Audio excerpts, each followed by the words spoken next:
will talk about self-sabotaging today and how it works. It's a concept that I probably heard it throughout my whole life, but I never really fully understand how and why we self-sabotage. So I didn't really understand the concept behind it. So I'm trying in this video to clarify how self-sabotage works. And let's say that you come from a toxic relationship. And first of all, when you are in a toxic relationship, first you're trying to just save the relationship before you understand it's toxic. And then you really just want to escape the toxic relationship. And we believe that when we have finally escaped our toxic relationships, we believe that we will be able to find someone else and they will not be toxic. So in this video, you will also understand why it's important to also work on yourself, because just finding another person will not be enough. You will continue to self-sabotage, and this will become clear to you. So first of all, what is self-sabotage? Self-sabotage is conflicting internal beliefs. This will make more sense going forward. So it also leads to unwanted results. So you have conflicting internal beliefs, which leads to unwanted results. So your subconscious beliefs are interfering with your conscious beliefs and wants. So they are basically crashing and they can't really align because you are not really aware. So I'm going to just do a quick background on facts just for everyone to be on the same page. So subconscious beliefs, they form in the early childhood. So they form from everything so we see and hear around us, and we accept them as our truth. This becomes our lens on how we see the world and how we live our life, how we create our lifestyle. So we also form our habits and our lifestyle based on these beliefs.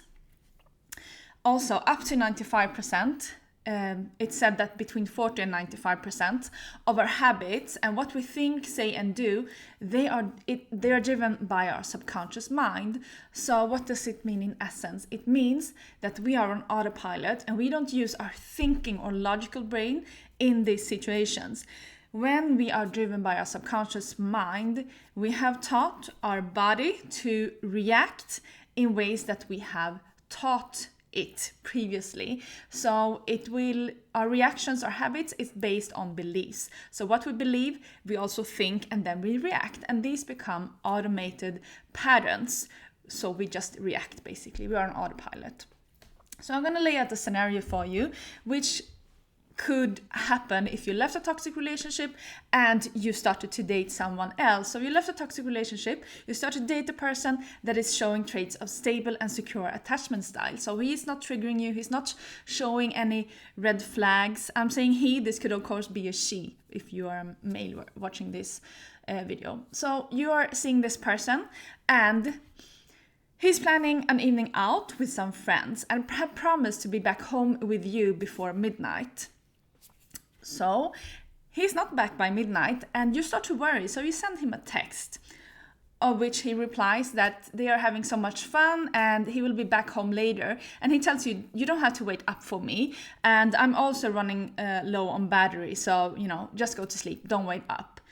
And this is a perfectly normal situation. This could happen because we are independent persons. We are having fun. We're allowed to have fun without our partners as well.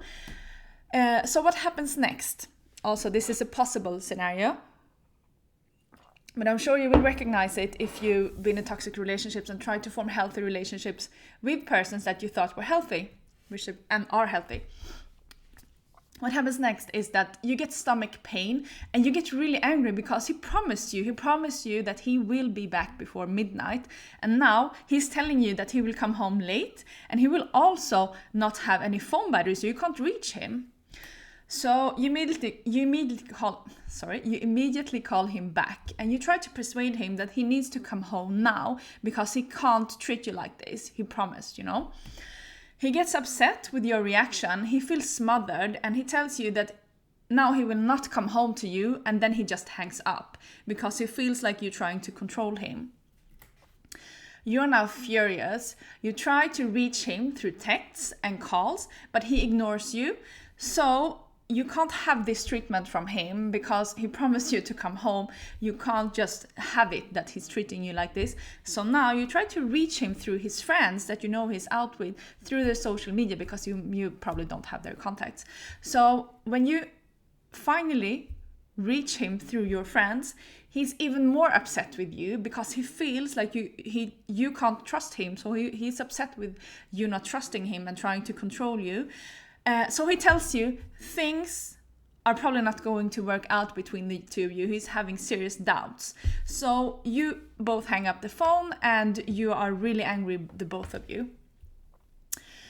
So we're going to look at what actually happens, like what's happening, what's going on inside of you, because on a logical level, when you reflect on this, when you are not in this situation, of course, this doesn't make any sense. So what has happened is that you have awakened your inner child, triggering your subconscious fears, and you're trying to control the situation. Don't worry if this doesn't make any sense now. We will go through this. So you have a voice inside your head that is telling you things. So this voice is telling you that he doesn't want to be with you. He's lying to you and he would probably go and see someone else. That's why he's coming home late. That's why he's saying that his phone battery is dying. And if he would have loved you, then he would have come home when he said. So this voice is your inner child telling you things. These things. So your voice is creating a scenario inside your head. So we're going to look at what actually happens and what is triggering you, because this is a trigger. So first of all, you're thinking things. These are the column where your thoughts, these are the things that you're thinking. So you're thinking he doesn't want to be with you, he's lying to you, and he will be unfaithful. And if he would have loved you, he would have kept his promise. That is what your voice is telling you. Then we will look into your beliefs that your thoughts is coming from. So you believe that because he doesn't want to be with you, your belief is that you are not good enough. That is your core belief. You believe you're not good enough. So essentially he doesn't want to be with you. And he's lying to you and will be unfaithful. It's also based on the belief that he's not good, that you are not good enough. I mean, if you would be good enough, he would want to come home and he wouldn't want to be unfaithful. And you also believe that if he would have loved you, he would have kept his promise. And this is based on a subconscious belief about love. You have formed rules about love when growing up. Like, if you love someone, you will do this or you will do that for someone. So this is your own belief, and you are treating it as everyone else's truth. So you're saying that because he doesn't love you, because he doesn't keep his promise and come home, he doesn't love you. But for him, he's probably just having fun out with his friends. He still loves you, but he also wants to be with his friends. So this is a belief that you have created because this was true for you. This is something that has formed when you were a child.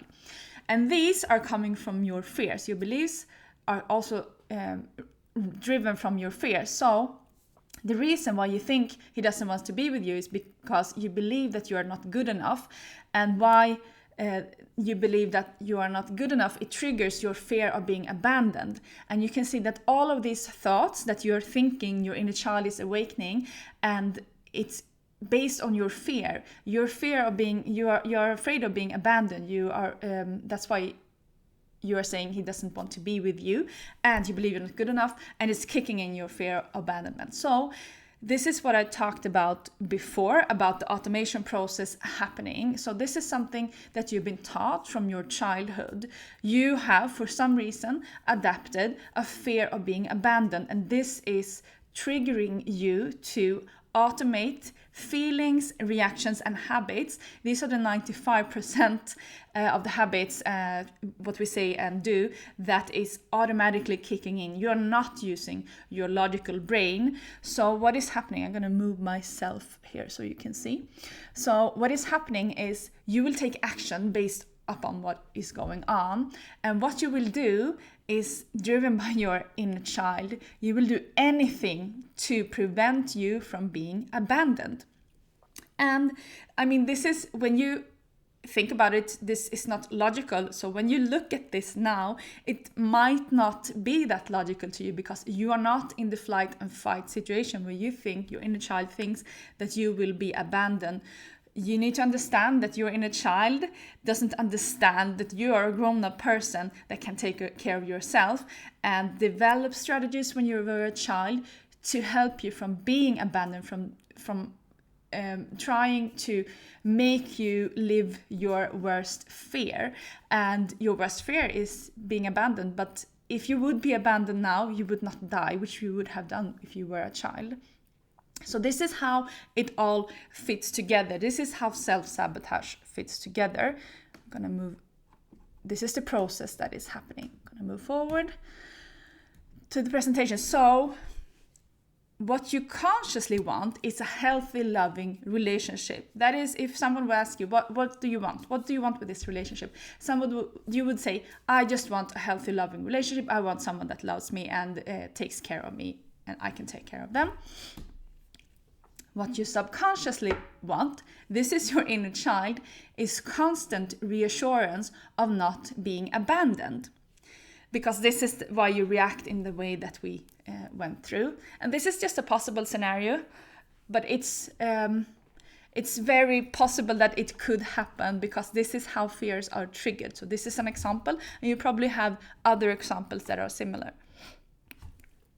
The constant reassurance of not being abandoned, it will drive away most persons with healthy attachment styles, because a relationship is built on trust and communication, and it's not built on control. Whilst this scenario is created based on control, you are trying to control the situation, so you don't have to live through your worst fear, which is being abandoned. The irony in this is that you are creating a scenario where you will experience your worst fear of being abandoned, because you're driving this person away. Obviously, in the scenario that we looked through, this person was driven away from you because he felt control, while you felt angry because you weren't reassured by that person that you wouldn't be abandoned. So this is the pure essence of self-sabotaging.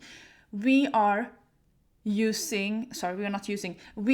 driven by our subconscious habits, beliefs, and fears to try to create a scenario in our life on what we consciously want. And that's why these two this is what I talked about when I said that we have internal conflicts. Our conscious mind and our subconscious mind wants different things, and we need to get to the surface. We need to connect with our inner child. We need to understand the fears. We need to become aware how we react, and we need to start working on ourselves to not react in the same way, because we don't want to self-sabotage. So a misconception is that we will remove our triggers when we work on ourselves. That is not totally true. We will become aware of our triggers, and we will not act on them. We will be able to soothe our own nervous system. We don't need someone else to do that. So we will be able to regulate our own emotions, and we will be able to have a logical conversation in our own head to tell ourselves that this will not happen now. I don't need to call him constantly to see what he's doing, because I'm fearing that he will abandon me. So this is how we start to do the work and stop self-sabotaging if we want to have a healthy relationship. I hope this cleared out any questions about self-sabotaging and how it worked, and also the importance of why we need to get to the surface and get our subconscious beliefs and fears to the surface and start to work with them, because it's not only in the other person why we continuously attract toxic persons, it's in us as well. And if we are with a narcissist, the problem with our fears is that they will learn which fears we have. They will trigger them consciously to keep us addicted to them. So they will trigger us and then they will discard us, which will trigger our fear of being abandoned anymore, and we will even more, and we will start to chase them, and then they will come back as our savior, and they will soothe our emotions. And this is also how we continue to stay addicted to toxic persons. So that's also why it's important both to not be attracted to toxic persons and to be able to form a healthy relationship, to work on our own subconscious beliefs. I hope everything was clear. As always, leave a question, leave a comment if you have any questions or comments. See you soon. Bye bye.